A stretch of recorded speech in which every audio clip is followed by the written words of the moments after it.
Hello students, सुश्री classes में आपका स्वागत है। आज हम क्लास 12th के बिजनेस स्टडीज का 6th चैप्टर, इसका पहला वीडियो शुरू कर रहे हैं। हमारा 6th चैप्टर है नियुक्तिकरण या स्टाफिंग। तो हम चलिए इस वीडियो में देखते हैं कि स्टाफिंग क्या है या नियुक्तिकरण क्या है।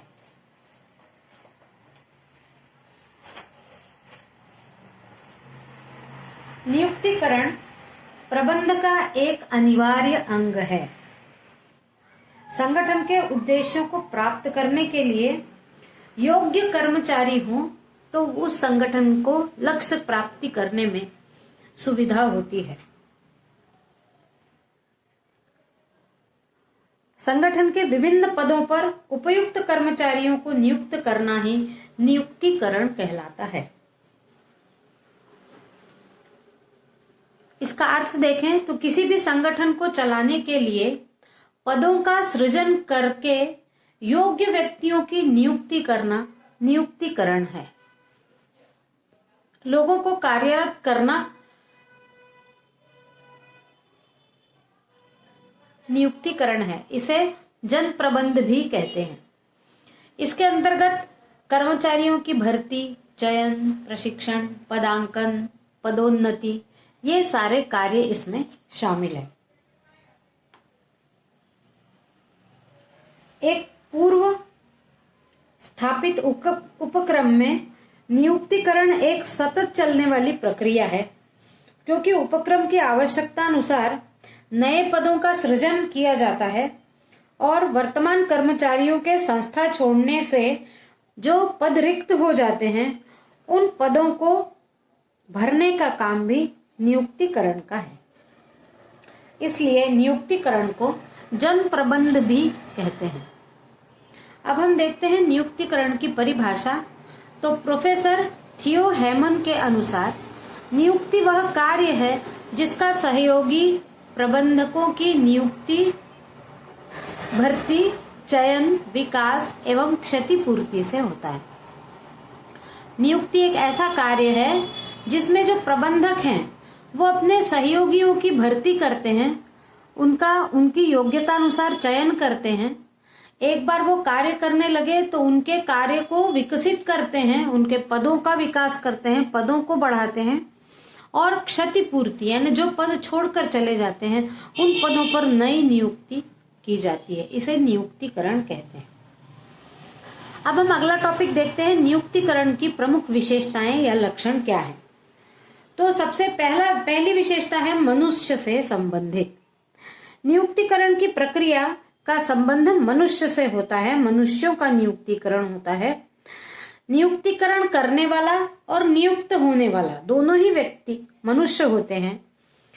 यह कागजी कार्य नहीं है, ये आमने सामने बैठाकर योग्यतानुसार व्यक्तियों का चयन करना है।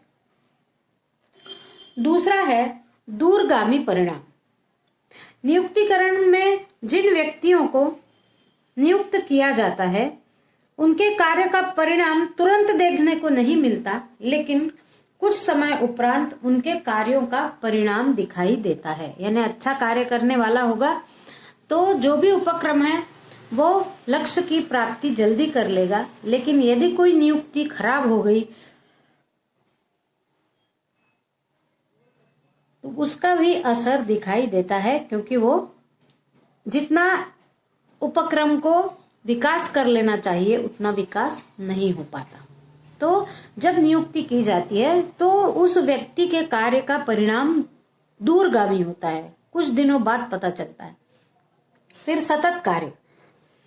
नियुक्तिकरण प्रबंध का एक सतत बना रहने वाला कार्य है। रिक्त पद, भावी पदों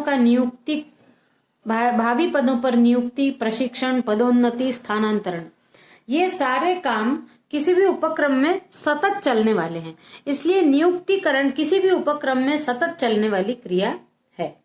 फिर है सामाजिक दायित्व।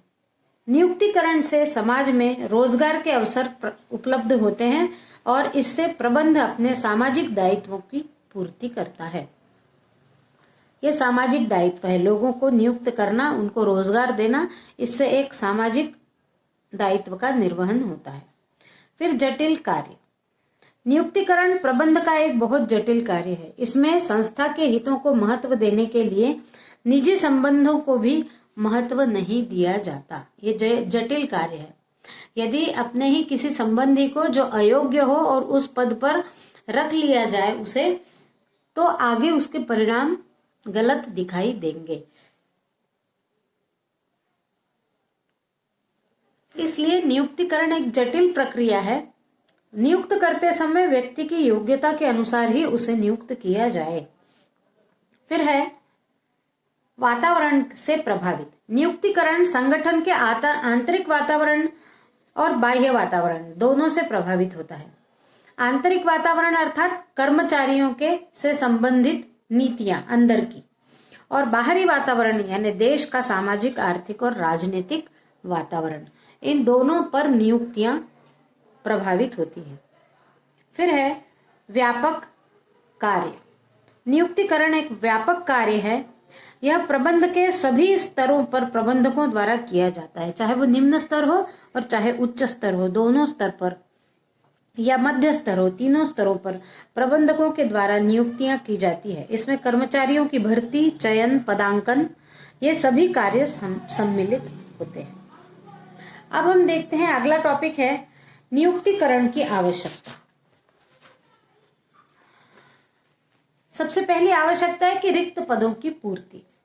यदि किसी उपक्रम में कुछ पद रिक्त हो गए हों तो उन रिक्त पदों पर दूसरे कर्मचारियों को नियुक्त करना आवश्यक होता है, तभी उपक्रम अपने लक्ष्यों को प्राप्त कर सकेगा। फिर है मानवीयता को महत्व। नियुक्तिकरण में मानव की नियुक्ति की जाती है। इसके लिए मनुष्य की क्या क्या देखा जाता है? उसकी प्रतिबद्धता, अभिरुचि, सत्यनिष्ठा, अनुभव और शिक्षा, इनको महत्व देकर एक योग्य व्यक्ति का ठीक से मूल्यांकन करके पदों पर नियुक्त किया जाता है। इसलिए नियुक्तिकरण में आवश्यक है मानवीयता को महत्व देना। फिर ज्ञान की उपलब्धता। वर्तमान समय में मानव शक्ति पर अनेक ज्ञान उपलब्ध हैं, इसलिए नियुक्तिकरण को प्रबंध का एक पृथक कार्य मानकर उसका लाभ उठाना चाहिए। मानव शक्ति के पास बहुत ज्ञान है, तो नियुक्तिकरण करते समय उसके ज्ञान को परख कर, यदि ज्ञानवान व्यक्ति हो तो उसका उपक्रम के लिए फायदा ही होगा, ये सोचकर ज्ञानी व्यक्ति को नियुक्त करना चाहिए। फिर है विशिष्टीकरण। विशिष्टीकरण का युग है, स्पेशलाइजेशन का युग है आजकल। उपक्रम में ऐसे कर्मचारियों की भर्ती की जानी चाहिए जो स्पेशलाइजेशन किए हुए हों, और इनकी नियुक्ति करने के लिए किसी भी उपक्रम में एक सेवी वर्गीय विभाग भी होता है, पर्सनल डिपार्टमेंट।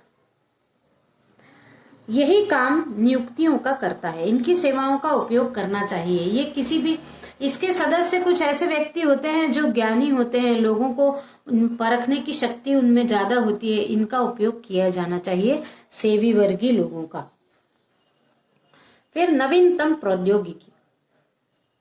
प्रौद्योगिकी के क्षेत्र में नित्य नए परिवर्तन हो रहे हैं, तो नवीनतम प्रौद्योगिकी के अनुरूप कर्मचारियों की नियुक्ति की जाना चाहिए।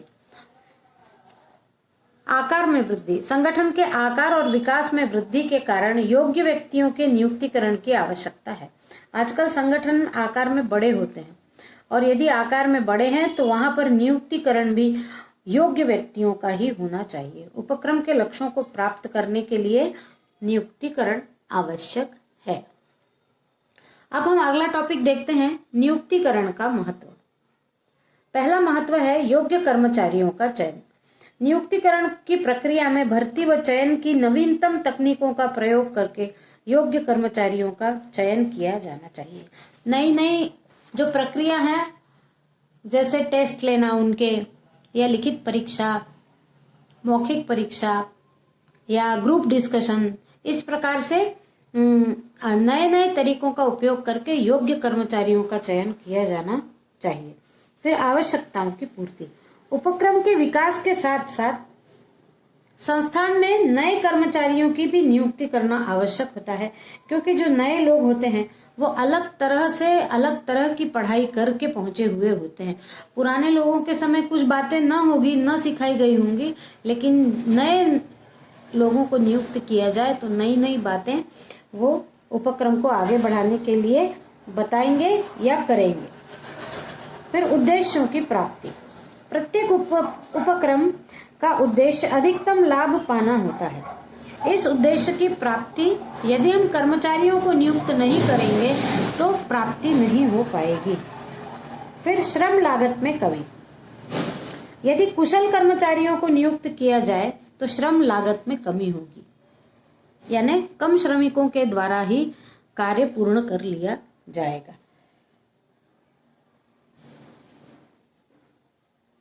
अगला है रोजगार में वृद्धि। जब नए नए उपक्रम शुरू होते हैं तो उनमें नियुक्तियों के कारण कई लोगों को रोजगार प्राप्त होता है और बेरोजगारी दूर करने में सहायता मिलती है। अगला है शैक्षिक प्रगति में सहायक। बड़े बड़े उपक्रमों में उच्च पदों पर उच्च शैक्षणिक योग्यता प्राप्त कर्मचारियों की नियुक्ति की जाती है और इससे विभिन्न प्रकार की शैक्षिक संस्थाओं की स्थापना होती है। आजकल जैसे मैनेजमेंट के लिए अलग से कॉलेज खुल चुके हैं, नई कृषि की नई तकनीकों के लिए कृषि एक विषय हो गया है। तो इस प्रकार से शैक्षिक प्रगति में भी नियुक्तिकरण सहायक है। नियुक्तियों को देखते हुए लोग अपने शैक्षणिक कार्यक्रम तय करते हैं कि हमको किस चीज में इंटरेस्ट है और मैंने क्या करना चाहिए, और जो मैं कर रहा हूं उससे क्या मुझे ज्यादा अच्छी से आगे मेरा भविष्य उज्जवल हो सकता है। ये तो ठीक ही है, लेकिन इसके साथ ही आजकल बड़े बड़े उपक्रम स्वयं के ही प्रशिक्षण संस्थान भी खोलते हैं, जिससे कर्मचारियों को प्रशिक्षण मिलता है और वो अपनी योग्यताओं को बढ़ा लेते हैं। फिर योजनाओं का क्रियान्वयन। नियुक्तिकरण में कर्मचारियों को नियुक्त कर संस्थान की विभिन्न योजनाओं को क्रियान्वित किया जाता है। यानी अलग अलग योजनाएं होंगे तो उन योजनाओं के क्रियान्वयन के लिए नियुक्तिकरण आवश्यक है। जब उन पदों पर, उन जगहों पर कार्य करने वाले को नियुक्त किया जाएगा तभी योजनाएं सफल हो पाएंगी। उच्च मनोबल का निर्माण। अगला, नियुक्तिकरण में कर्मचारी की महत्ता प्रतिदिन प्रतिपादित कर उनके मनोबल में वृद्धि की जा सकती है। उच्च मनोबल का निर्माण। यदि कोई व्यक्ति अच्छा काम करता है तो उसका थोड़ा पुरस्कार देकर उससे और अधिक कार्य किया जा सकता है। तो उच्च मनोबल का निर्माण उसको पुरस्कृत करके भी किया जा सकता है।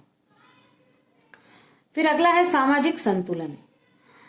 बेरोजगारी दूर करके जब नियुक्तिकरण के माध्यम से रोजगार दिए जाते हैं तो देश के नागरिकों की आय में भी वृद्धि होती है और समाज में संतुलन की स्थिति पैदा होती है।